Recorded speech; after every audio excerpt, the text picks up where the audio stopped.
Hi guys, welcome back to my channel, welcome back to my vlog। कैसे हैं आप सब लोग। आज मैंने इस टॉपिक पे वीडियो बनाया है जो अधिकतर मेरे पास मेरे क्लाइंट्स में से जनरली सब यंग गर्ल्स होती हैं जो न्यूली मैरिड होती हैं। अधिकतर मेरे क्लाइंट्स उसमें से ही होते हैं।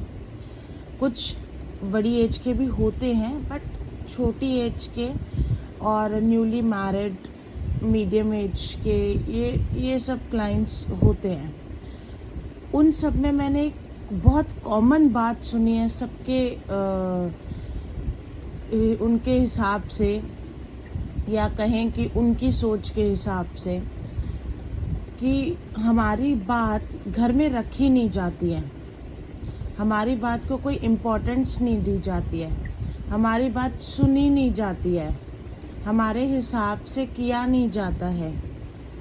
तो my dear girls, newly married girls, ये मैं एक्सपीरियंस लोगों के लिए नहीं कह रही हूँ क्योंकि मुझे बहुत अच्छे से पता है शादी के कुछ टाइम बाद से सबके घरों में सब कुछ लगभग ठीक ही हो जाता है।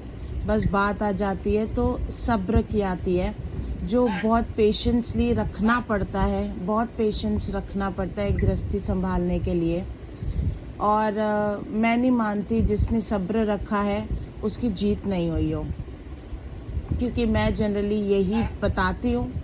और मैं बेसिकली ऐसी बोलना चाहिए कि मैं तो बातें बहुत कम सुनती हूँ, उससे ज़्यादा मैं पेशेंस सिखाती हूँ कि पेशेंस कैसे रखना चाहिए। चलिए बैक टू माय टॉपिक। अधिकतर ये लड़कियाँ कहती हैं कि हमारी बात नहीं रखी जाती है। तो माय डियर गर्ल्स, मैं ये बोलना चाहूँगी इस बात पे बहुत कॉमनली सबको कि आप जिस घर में गई हैं वो घर ऑलरेडी सालों से चला जा रहा है, सालों से चलाया जा रहा है उनके बड़ों के थ्रू, उनके बड़ों के हिसाब से, उस घर के बड़ों के हिसाब से। पहले तो अगर हमारी कोई बात सुने और हमारी बात को कोई इम्पोर्टेंस दे, पहले तो हमको काम ऐसे करने चाहिए कि हमारी तरफ किसी का ध्यान जाए कि हाँ ये भी बात सही कह रही है ना। अगर हम जाते से ही ये कह दें नहीं आप ऐसा सही नहीं कर रही हो, आप ऐसा सही नहीं कर रही हो, ऐसा करना चाहिए, वैसा करना चाहिए, तो उस घर में जो लोग रह रहे हैं ना, आप तो गई हैं यहाँ से सिंगल, पर वहाँ ऑलरेडी किसी के घर में 4 होते हैं, किसी के घर में 6 मेंबर्स होते हैं। तो वो सब उस हिसाब से रह रहे हैं। सडन उन सबको चेंज करना, उन सबको अपने हिसाब से चलाना, इट्स वेरी वेरी डिफ़िकल्ट। और मेरे हिसाब से घर में सुख शांति होना चाहिए, है ना। तो हमको तो सुख शांति से मतलब है, तो हम 4 को 6 को चेंज करें, इससे बेटर थोड़ा सा चेंज हम हो जाए। हमें तो सुख शांति से मतलब है।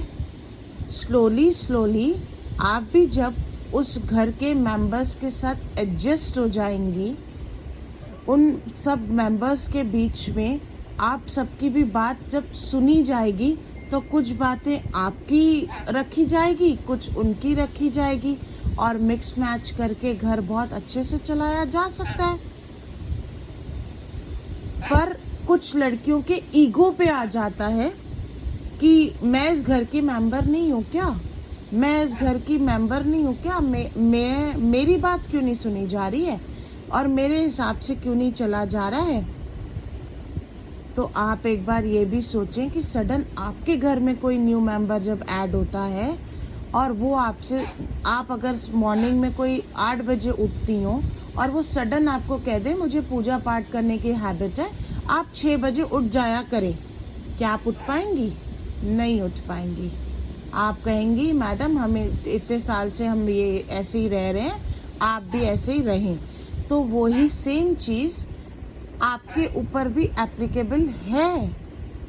हम जिस घर में गए हैं, हम पहले उनके हिसाब से, उनके थोड़े से जो इतने सालों से उनके घर में रूल्स एंड रेगुलेशंस चले आ रहे हैं, या कहें कि जिस हिसाब से वो रह रहे हैं, हम थोड़ा सा उसमें एडजस्ट करने की कोशिश करें।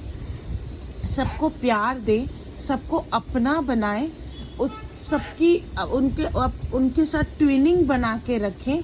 तो अगर ये सब हम कर लेते हैं तो घर के बाकी मेंबर्स आपसे सामने से पूछेंगे क्या हम ऐसा कर लें, क्या ऐसा सही रहेगा। आप इस काबिल बन जाती हैं। थोड़ा सा सब्र रखें, थोड़ा सा अपने आप को सॉफ्ट रखें और ईगो को साइड में रख के घर के मेंबर्स को अपना बना के, अपना समझ के, अगर हम उनके रंग में रंगने लग जाएं, उनके रंग में ढलने लग जाएं, तो मुझे लगता है लाइफ थोड़ी और इजी हो जाएगी। आपकी लाइफ थोड़ी सी नहीं, बहुत इजी हो जाएगी उस घर में एडजस्ट होने में, है ना। तो आप इस बात को समझें, और आप इस बात पे एक बार उस पे आप ये करके देखें। और अगर मेरी बात किसी के भी काम आई हो, किसी को भी मेरी बात समझ आई हो, या आप ऐसा करके देखेंगे, मुझे कमेंट्स में आके ज़रूर बताना। मैं वेट करूँगी आपका। Thank you so much. अब मिलते हैं अगले टॉपिक में। अगले चैनल पे व्लॉग आएगा और मैं आप सबका वेट करूँगी। मुझे लाइक, कमेंट, सब्सक्राइब ज़रूर कीजिएगा। Thank you.